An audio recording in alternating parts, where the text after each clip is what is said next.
Ray Kishore, hi, how are you? ఏంటో ఇంత sudden గా నువ్వు ఇక్కడ? ఎంత కాలం అయిందిరా నేను చూసి, ఆఫ్టర్ లాంగ్ టైం. అవును, ఇంతకు నువ్వేం చేస్తున్నావు? పెద్ద ఫైనాన్స్ కంపెనీలో పనిచేస్తున్నాను. ఫైనాన్స్ కంపెనీలోనా? Yeah. Good good. ఏ విజయ్, మంచి స్ట్రాంగ్ గా 2 కాఫీ పంపించు త్వరగా. సత్యమా వినపడిందా? 2 స్ట్రాంగ్ కాఫీ అట.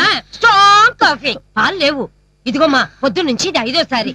పాలు లేవు, అయిపోయింది చెప్పేస్తాను. ఇదిగో అలా చెప్పావనుకో అయిపోయావి. సర్రు నేను తెత్తు లేస్తారు. హాల్లో కూర్చొని ఆర్డరింగ్లు ఇచ్చేటప్పుడు వంటగదిలో పాలు ఉన్నాయో లేవో తెలుసుకోవద్దు. అలా ఆర్డర్లు ఇవ్వకపోతే వాళ్ళు మగాళ్ళు ఎలా అవుతారు? హాల్లో ఎవరినో ఎదురుగా కూర్చోబెట్టుకుని ఆర్డర్లు వేస్తారు. లేదని చెప్తే వీళ్ళకి నామోషి. అబ్బా, ఎలా ఇవ్వాలో తెలియక మనకి చచ్చేంత బాధ. ఈ మగవాళ్ళు ఎప్పుడు ఇంతేలేమ్మా. హాల్లో దొడ్డా కూర్చుంటారు, ఆడవాళ్ళ చేత మాత్రం వంటింటి డాన్సింగ్ చేయిస్తారు. సత్యమా పక్కింటికి వెళ్ళి కాస్త పాలు తీసుకురా. హోటల్కి వెళ్తా అవుతారులేమ్మా. ఏ విజయ్, త్వరగా అబ్బా త్వరగా.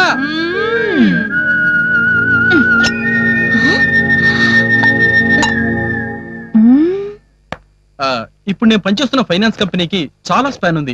పైగా ఎన్ఆర్ఐస్ కూడా దీనిలో వాటాదారులు. ఓహో, ఇందులో వడ్డీ ఎక్కువ, లక్కీ డిప్స్ కూడా చాలా ఉన్నాయి. ఇంకా ఎన్నో స్కీమ్స్ ఉన్నాయి. నీ ఫైనాన్షియల్ స్టేటస్ పెంచడానికి నేను ప్రపోజల్ తో వచ్చాను. ప్రపోజల్ తో వచ్చావా? ఆ, ఏంట్రా అది? నీ పెళ్లికిచ్చిన కట్టిన డబ్బు బ్యాంకులో పెట్టానన్నావు కదా. అవును. బ్యాంకులో పెడితే వస్తుందిరా. అదే మా ఫైనాన్స్ కంపెనీలో పెట్టామనుకో 6 నెలల్లో రెట్టింపు అయిపోతుంది. పైగా బోనస్ కూడా వస్తుంది. నిజమా? ఆ, ఎంతో మంది పెద్ద పెద్ద వాళ్ళు దీనిలో మెంబర్స్ కూడా. ఒకే ఒక్క వేకెన్సీ ఉంది, అందుకే నీ కోసం పరిగెత్తుకొచ్చాను. అది నీకు ఇష్టమైతేనే. ఇష్టమే అనుకో, కాకపోతే అయ్యగారి నాకు కాఫీ. మరి ఏంటి ఇంత ఆలస్యం? పక్కింట్లో పాలు అప్పు తీసుకొచ్చాను, అందుకే ఆలస్యమైంది. ఏ? వేళ పాల లేకుండా ఎవరు పడితే వాళ్ళు వచ్చి కాఫీ అంటే ఇంట్లో పాలు ఉండొద్దు. నిన్ను కాదులే బాబు, నువ్వు తాగు. సరే నువ్వు వెళ్ళు. మా పని మనిషి కొంచెం నోటు దురుసు, నువ్వేం పట్టించుకోవద్దు. అది సరే గానీ నీ స్కీమ్ నాకు బాగా నచ్చింది. చాలా ఎక్సలెంట్ గా ఉంది. నీ ఫైనాన్స్ కంపెనీలో చేరతాను. డబ్బుల్ని అరేంజ్ చేసుకుంటాను. ఏర్పాట్లు మాత్రం నువ్వు చూసుకోవాలి. ఓకేరా, ఆల్ ద బెస్ట్. వస్తాను రా. ఓకే, థ్యాంక్ యూ రా. విజయ మా ఫ్రెండ్ మీరు అలా మాట ఇచ్చేసారేంటి? ఇస్తే అది కాదండి, బ్యాంకులో ఉంటే మన డబ్బు సేఫ్, దానికి గవర్నమెంట్ గ్యారంటీ ఉంటుంది.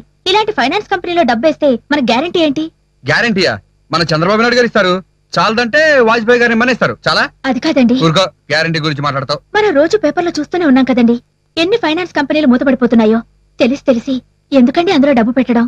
ఆహా, గట్టిగా దూకుంటే జుట్టు ఊడిపోతున్నావునని, కుర్చీలో కూర్చుంటే కుర్చీ విరిగిపోతున్నావునని, ఫ్యాన్ కింద కూర్చుంటే ఫ్యాన్ ఊడి మీద పడిపోతున్నావునని అనుమానం పడితే అన్ని భయాలే.